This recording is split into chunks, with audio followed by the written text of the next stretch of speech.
Very aggressive at napakaganda talaga ng design at forma nitong kanilang Yamaha T-Max. Ito po ay isang expressway legal na maxi scooter. Gaano nga ba kaganda ang motor na ito? Yan ang ating aalamin ngayon. Tara!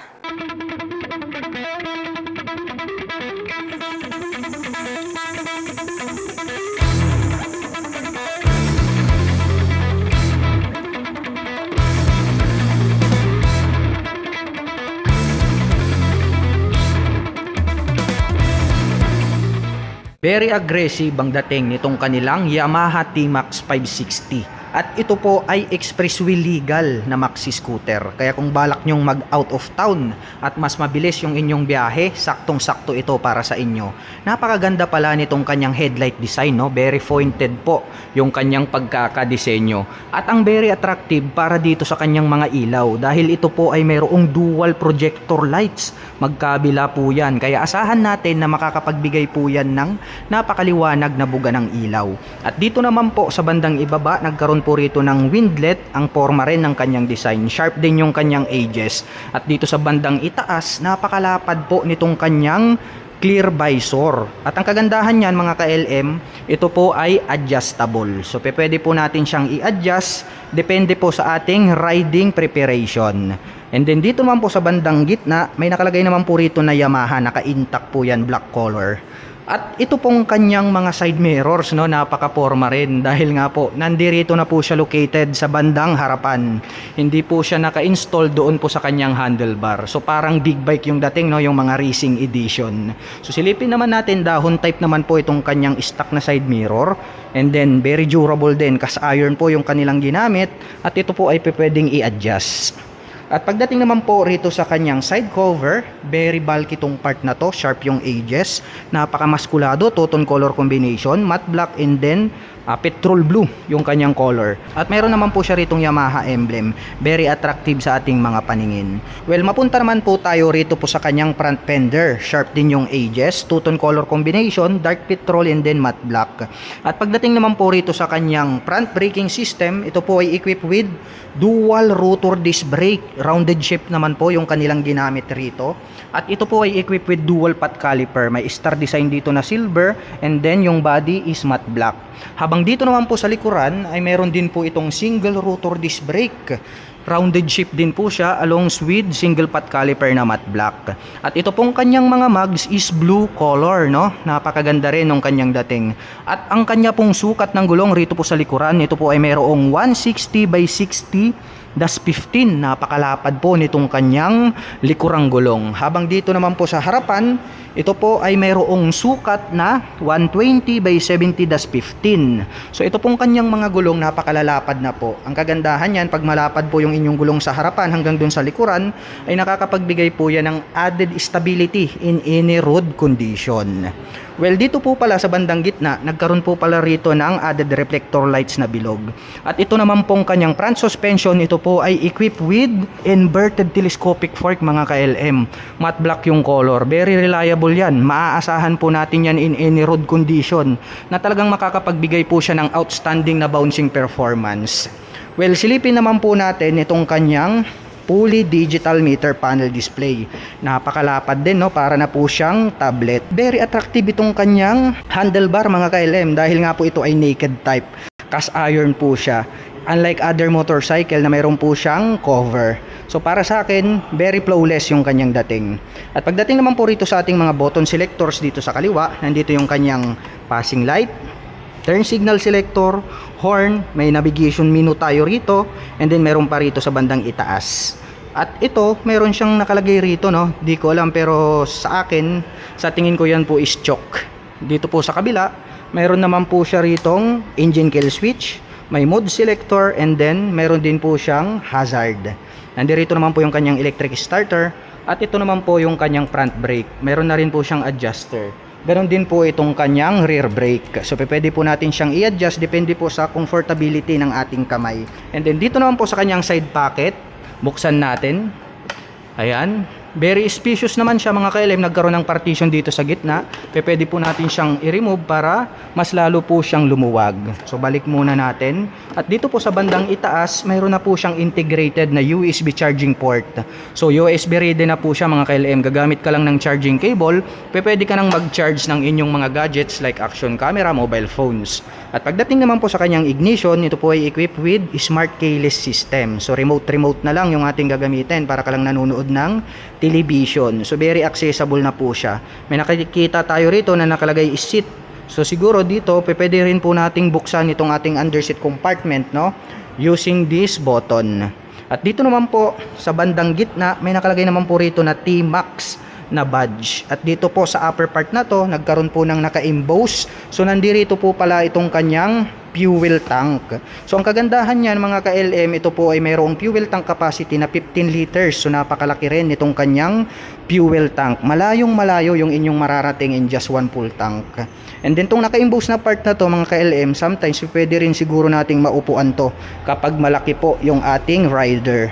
So nagkaroon ng two-tone color combination, matte black and then dark petrol.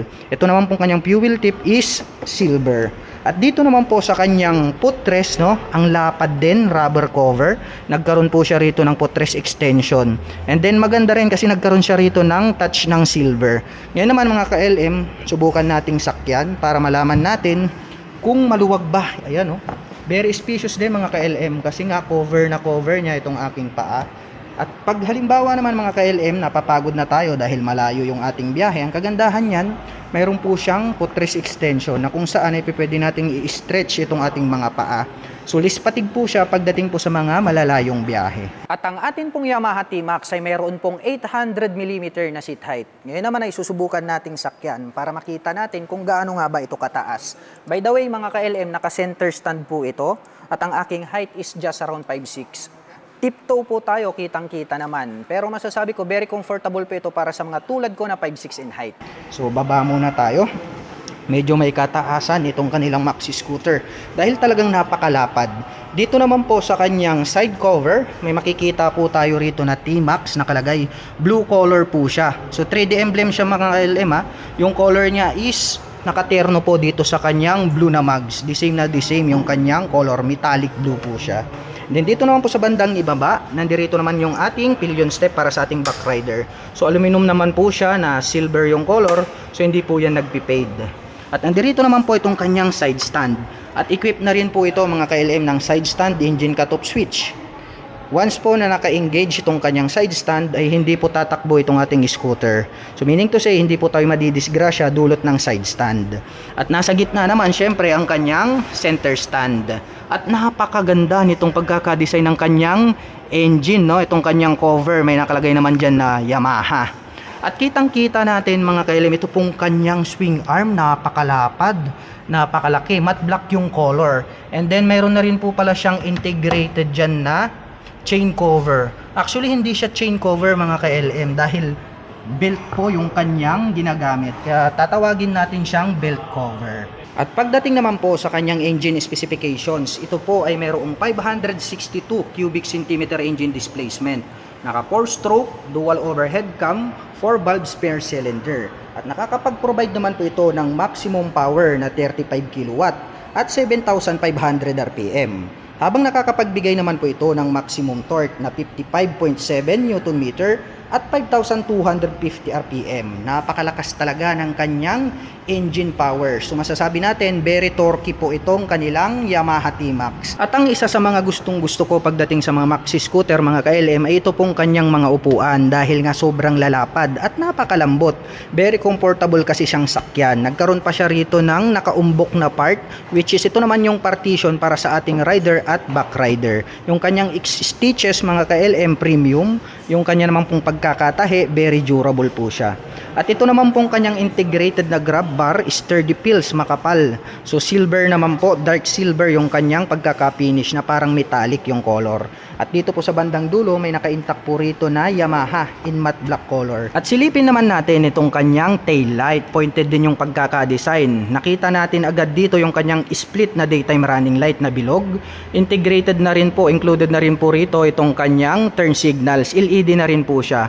At very attractive po itong kanyang tail light dahil nga po yung hugis niya is para po siyang raindrops. At ito pong kanyang rear fender, itong naka-emboss na part na to, ito po yung kanyang plate light. May added reflector lights po sa gitna.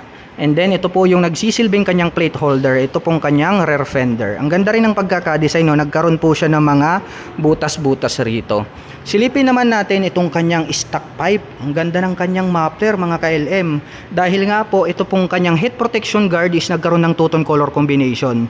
Imagine mga ka-LM, glossy finish. Tapos nagkaroon po siya rito ng dark silver na metallic. Ganon din po yung kanyang tip, dark silver din po na metallic.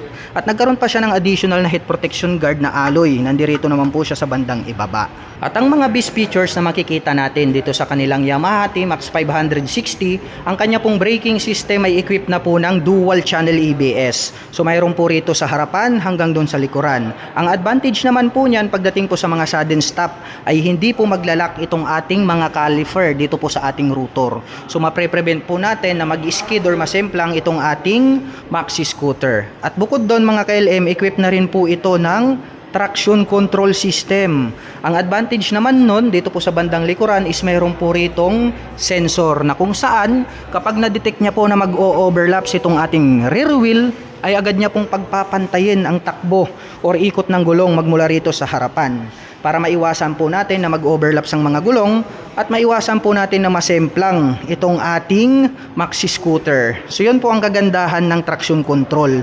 Pagdating po sa mga cornering, sa mga basang daan ay hindi po siya madudulas. At ang presyo po ng ating Yamaha T-Max ay nagkakahalaga po ng 779,000 pesos. At para naman po sa mga kababayan natin na nakapanood ng video na ito at interesadong maglabas ng kanilang Yamaha T-Max, ay maaari nyo po silang puntahan at bisitahin dito po sa Rebson Guansun Group. Dito po yan sa Dagupan City, Pangasinan. At para naman po sa mga gustong magpunta rito, ang kanila pong operation time is starting 8:30 AM until 5:30 PM from Monday to Saturday.